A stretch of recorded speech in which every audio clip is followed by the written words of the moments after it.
प्रकृति के संचालन के लिए मातृशक्ति का होना बहुत आवश्यक है और जहाँ मातृशक्ति नहीं है वहाँ प्रकृति चल नहीं सकती। इस क्रम में माँ एक ऐसा शब्द आता है जिसको लेकर पूरा विश्व जानता है कि माँ नहीं है तो ये प्रकृति नहीं है। मातृत्व कितना महत्वपूर्ण है, इसके लिए पूरा मेडिकल फील्ड लगातार अपने काम कर रहा होता है और मेडिकल के जो डॉक्टर्स हैं नए नए इजाद कर रहे होते हैं कि किस तरह से हम मरीजों को अच्छा सुविधा दें और किस तरह से अच्छा मातृत्व प्रदान कर सकें। कुछ ऐसे रोग होते हैं जिसको लेकर के तमाम कॉम्प्लिकेशन आता है, तमाम दिक्कत आती है, मरीज हाले परेशान होता है और यहाँ तक कि बहुत से माताएं गर्भावस्था में मृत्यु को प्राप्त होती हैं। आज हम यहाँ जिला चिकित्सालय गोरखपुर में जो महिला चिकित्सालय है उसके प्रमुख डॉक्टर सुप्रिया सिंह के साथ हैं और जानना चाहेंगे कि जो मातृत्व दर है खासकर उस केस के लिए जो एक्लेम्सिया है, जैसा कि मेडिकल रिपोर्ट कहता है 2.6% पेशेंट को एक्लेम्सिया हो जाता है और एक्लेम्सिया में होने के बाद 15% मरीज, जो कि विश्व स्तर का रिकॉर्ड है, 15% मरीज काल कवलित होते हैं। इस पर हम जानने के लिए डॉक्टर सुप्रिया से हम बात करेंगे कि क्या इससे हम कैसे बचाएं मरीजों को, किस तरह से इन लोगों को हम ठीक करें ताकि मातृत्व दर घटे और माताएं अपने आप को सुरक्षित पा सकेंगे। डॉक्टर सुप्रिया, आप बताएं। एक्लेम्शिया से पहले हमें प्री एक्लेम्शिया के बारे में जानना ज़रूरी है, क्योंकि प्री एक्लेम्शिया एक गर्भावस्था में एक जटिल समस्या का कारण है। उसमें क्या होता है कि 28वें हफ्ते के बाद गर्भावस्था में जिन भी महिलाओं का बीपी बढ़ा रहता है या शरीर में सूजन होता है, यूरिन में प्रोटीन आता है, वो प्री एक्लेम्शिया वाले मरीज हो जाते हैं। इनको पहचानने के लिए हमें पूरे 9 महीने बहुत ध्यान देना पड़ता है ताकि हम उन सारे कॉम्प्लिकेशंस को पहले पहचान सकें और तथा उनका टाइमली हम उनका इलाज कर सकें। डॉक्टर, एक्लेम्सिया जो रोग है, इस रोग के बारे में आम श्रोताओं को क्या बताना चाहेंगे? कैसे बचें? मरीज को क्या ध्यान देना होगा?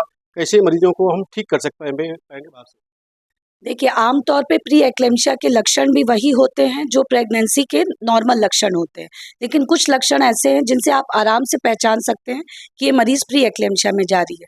जैसे कि अगर कोई मरीज़ आपसे बार-बार कहती है कि उसके शरीर में सूजन हो गया, पहले तो हाथ पैर में सूजन, फिर धीरे-धीरे चेहरे में पूरा सूजन फैल जाता है। जब हम उसका बीपी लेते हैं तो रक्तचाप हमको 140/90 से ज़्यादा मिलता है।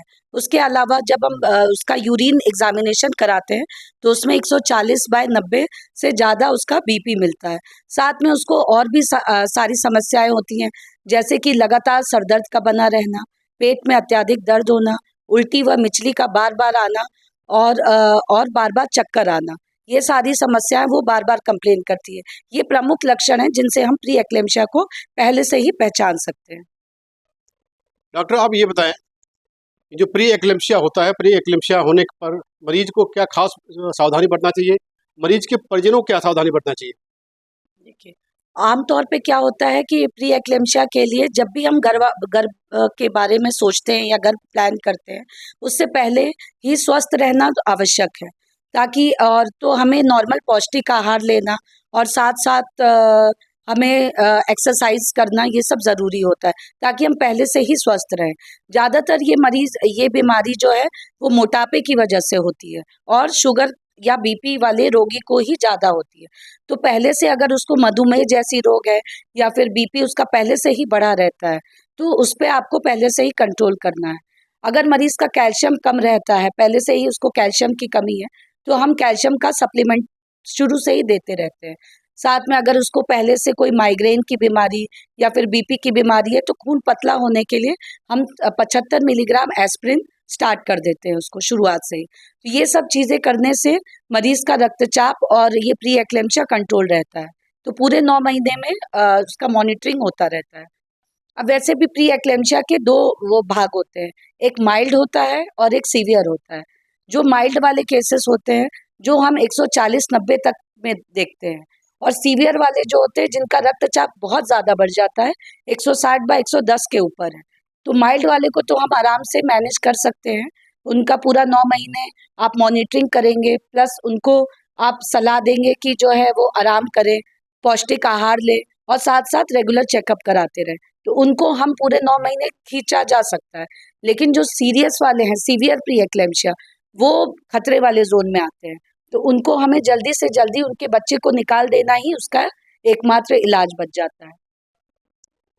अभी आप सुन रहे थे प्री एक्लेम्शिया और एक्लेम्शिया के बारे में डॉक्टर सुप्रिया सिंह से, जिन्होंने विस्तार से बताया कि किस तरह से मरीजों की रक्षा की जा सकती है, किस तरह से हम उन गर्भवती महिलाओं को बचा सकते हैं जो गर्भवती महिलाएं प्री एक्लेम्शिया से पीड़ित हैं। विस्तार से उन्होंने बताया है। और मैं समाज के सभी लोगों को जो माताएं अपने गर्भावस्था में हैं, पहले अवस्था में ही डॉक्टर के संपर्क में आ जाए। जैसा कि डॉक्टर सुप्रिया ने बताया, डॉक्टर के संपर्क में रहने से उनको काफ़ी लाभ होगा। और जो प्री एक्लेम्शिया के बाद ये जो एक्लेम्शिया कॉम्प्लिकेशन है, इससे वो काफ़ी हद तक पार हो सकती हैं। मैं अपने कैमरामैन दिलीप के साथ डॉक्टर वशिष्ठ तिवारी, भारत 24 गोरखपुर।